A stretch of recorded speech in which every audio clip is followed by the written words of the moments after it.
Good day, everyone. This is our report about indigenous governance versus centralized state structures. Indigenous governance structures are based on the centralized, consensus driven decision making that emphasizes harmony with nature, community well being, and respect for diverse viewpoints. Leadership is collective and culturally rooted, such as councils of elders or confederacies with representatives from member nations. These systems are typically oral with laws and protocols passed down through stories and traditions, designed to maintain social cohesion and environmental balance. Centralized state structures, in contrast, tend to be hierarchical with authority flowing from the top down. They operate through formal legal frameworks, bureaucratic institutions, and often a monopoly on legitimate use of force. Decision making is usually representative or authoritative rather than consensus based, and state governance focuses on sovereign territory, standardized laws, and centralized administration.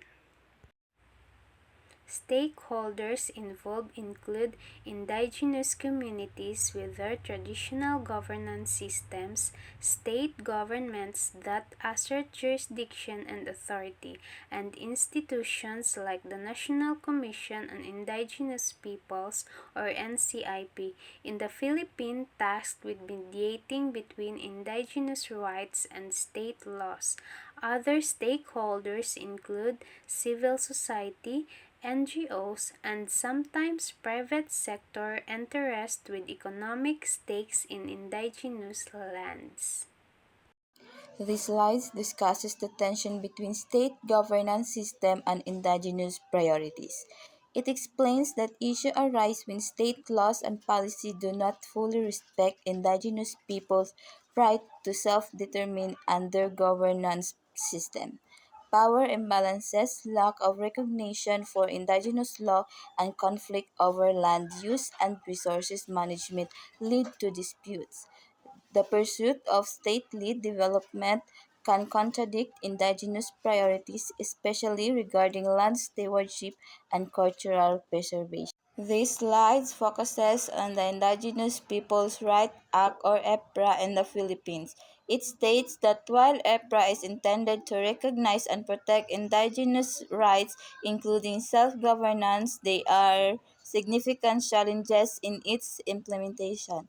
These challenges include power dynamics with the state of the tendency of bureaucratic institutions such as NCIP to either support or hinder indigenous autonomy. Indigenous communities may experience difficulty asserting their authority, especially when faced with centralized state power and government agencies that may not also act in their favor.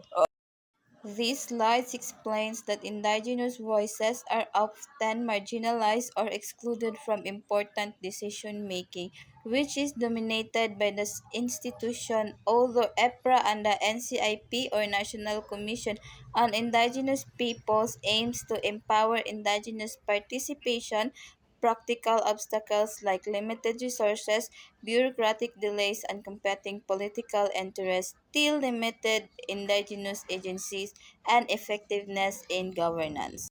Forming EPRA and NCIP to enhance genuine co-governance, increase indigenous capacity building, and ensure accountability could improve outcomes. Incorporating peace and participatory governance models emphasizing dialogue, mutual respect, and shared decisions making. It can foster trust and better alignment of indigenous and state interests. So, this reforming EPRA and NCIP to promote true governance, capacity building, and accountability through peace and participatory models. It can build trust and alignment in indigenous and state interests.